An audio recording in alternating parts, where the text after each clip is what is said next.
A big welcome to all my CA Foundation students. तो students कैसा था आज का पेपर? जितने भी मार्क्स मिले मुझे कमेंट सेक्शन में ज़रूर बताना और ये भी बताना कि आपकी स्पीड इम्प्रूव हो रही है कि नहीं, आप जिस तरीके से पहले लिखते थे, पहले सोचते थे, उसमें इम्प्रूवमेंट आ रहा है कि are you able to recognise कि कौन से पॉइंट्स इंपॉर्टेंट है, मुझे क्या लिखना चाहिए. जो भी आपका feed Watching my video for the first time, I am CA Preeti Agarwal and I make videos specially for you. Don't forget to subscribe to your channel Theory Masters Learning and hit the bell icon ताकि आपको इन revision videos का notification आता रहे. चलो students, जल्दी से I am very sure you are very curious to know कि कितने मार्क्स आए हैं, कैसे एलोकेशन होगा. तो चलो डिस्कस कर लेते हैं. Today we attempted Unit 3 and 4 of the Sale of Goods Act. So let us see. When can an unpaid seller exercise the right of lien? तो lien के ऊपर question था. Can he exercise the right of lien even if the property, that is ownership, okay, property means ownership, has been transferred to the buyer? When can this right be terminated? तो एक ही question में बहुत सारी चीज़ें पूछी हैं. Okay, so when so many things are asked, marks allocation will be accordingly. मतलब 3 questions है तो तीनों में मार्क्स डिवाइडेड होंगे, तो आपको कंटेंट उतना ही लिखना है जितना वो डिमांड करता है. जैसे 3 क्वेश्चंस है तो मोर और लेस 2 मार्क्स का एक क्वेश्चन होगा, तो बस उतना ही कंटेंट लिखना है फॉर ईच सब question. When can an unpaid seller exercise the right of lien? तो आपको lien के बारे में लिखना है. बस what is lien? Lien means to retain the possession of goods.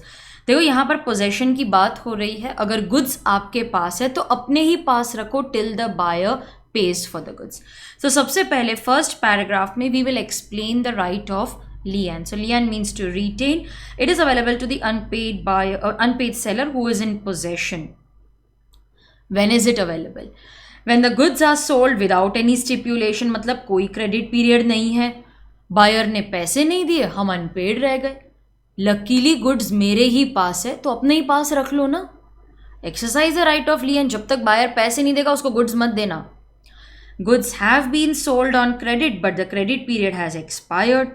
या फिर आपको पता लगता है that the buyer has become insolvent. ये सब और हैं, इनमें से कोई भी सेटिस्फाई हो जाएगा तो आप लियन एक्सरसाइज कर सकते हो.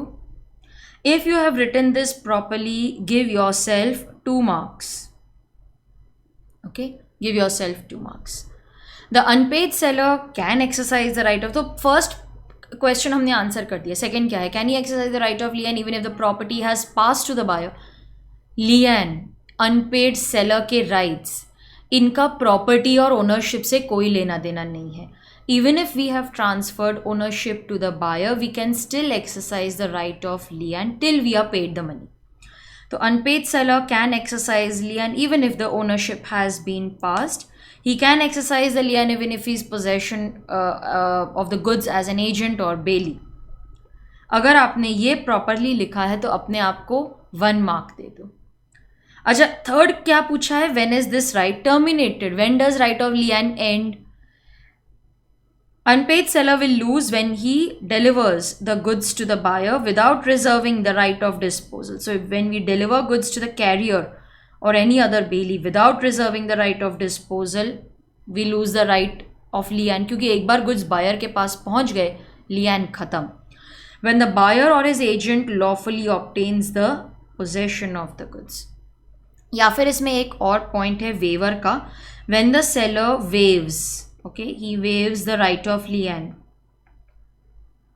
वो भी आप लिख सकते हो. अगर आपने ये सब प्रॉपरली लिखा है कि हमने गुड्स कैरियर को दे दिए या फिर बायर या उसके एजेंट को दे दिए या फिर सेलर ने अपना लियन वेव कर दिया है, then in all these 3 cases lien comes to an end. अगर आपने ये प्रॉपरली लिखा है तो अपने आप को 2 मार्क्स दे दो. सो 2 + 2 and 1 5. देखो, अगर सब कुछ परफेक्ट भी लिखा है ना तो मेरे हिसाब से आपको कभी भी फुल मार्क्स नहीं देने चाहिए अपने आप को. Always give your self less so that you work more, you work harder. Okay, so even if your answer is perfectly आपने सब कुछ लिखा है, 1 मार्क ऐसे ही डिडक्ट कर दो. Don't give yourself full marks. तभी आप you will work hard till the final exam. Okay, second is an auction sale. आप सोचोगे मैम यूनिट 3 कितना इंपॉर्टेंट था, फिर भी आपने यूनिट 4 के ही क्वेश्चंस डाले हैं. Auction sale is very important for exam. तो मेरे हिसाब से ये थियोरी पॉइंट्स आपको आने ही चाहिए, इसीलिए मैंने टेस्ट में डाला है. Okay, now what is an auction sale. सबसे पहले तो आप मीनिंग एक्सप्लेन करोगे. If you have properly explain the meaning then give yourself 1 mark. That it is nothing but invitation to offer, bidders give the offer, then auctioneer acts as an agent of the owner. वो सब अगर introduction में लिखा है तो 1 mark दे दो. What are the rules? Rules में every point will carry marks. तो रिमेनिंग 5 marks जो हैं वो आपने रूल्स अगर प्रॉपरली लिखे हैं तो अपने आप को मार्क्स दे दो accordingly. What are the rules? When the goods are sold in lots, when is the sale complete, striking off hammer. Right to bid may be reserve. अगर उसने रिजर्व नहीं किया, सबको अनाउंस नहीं किया कि मैं सेलर हूँ फिर भी मैं ऑक्शन में पार्टिसिपेट कर रहा हूँ, then it will be fraud and contract is voidable. Sale is not notified by the seller, then it is fraudulent act. You can also club those points. Reserve price, that is a minimum price also known as the upset price. उसके ऊपर ही हम bidding करेंगे. Pretended bidding is also fraud, it is voidable at the option of the buyer. ये अगर आपने points properly लिखे हैं तो 1 mark दे दो. Heading correct होनी चाहिए. Okay? Theory अगर जब भी आप आंसर करते हो you should write the heading then explain the points in 1 or 2 sentences. ठीक है? The last question again for 4 marks, ये यूनिट 3 का क्वेश्चन है. J is the owner of a Fiat car and he wants to sell his car. For this purpose, he hands over the car to P. So J is the owner. He hands over the car to P. Okay, P is his mercantile agent. बोलता है don't sell it for less than 50,000. But the agent sells the car to A for rupees 40,000, and as usual A takes the car in good faith without knowing that P doesn't have the authority. P also misappropriates the money. Now J sues A to recover the car. You have to tell me whether A will become the owner or can J recover the car from A. अब ये question है sale by non owner के exceptions का. ठीक है, sale by non owner इसके exceptions का. Even if mercantile agent is not the owner, even though he doesn't have the authority, the buyer will get a good title if certain conditions are satisfied. क्या है वो conditions? सबसे पहले तो हम mercantile agent explain करेंगे that he is an agent who can sell the goods for us, consign goods, raise money on security of goods. सबसे पहले इसको एक्सप्लेन करो. Buyer who buys the goods from mercantile agent, even though agent doesn't have authority to sell, will get a good title if these 4 conditions are satisfied. अगर आपने mercantile agent को properly explain किया है, give yourself 1 mark. What are the conditions to be satisfied to ensure that A, the buyer becomes the owner? Agent should be in possession of the goods with the consent. These 2 words are very important. ये आपके sentence में होना ही चाहिए. Agent should sell while acting in the ordinary course of business as an agent. Buyer has acted in good faith. He has no notice that agent doesn't have authority to sell. मतलब he is innocent. अगर ये सारे points आपने correctly लिखे हैं, give yourself 2 marks.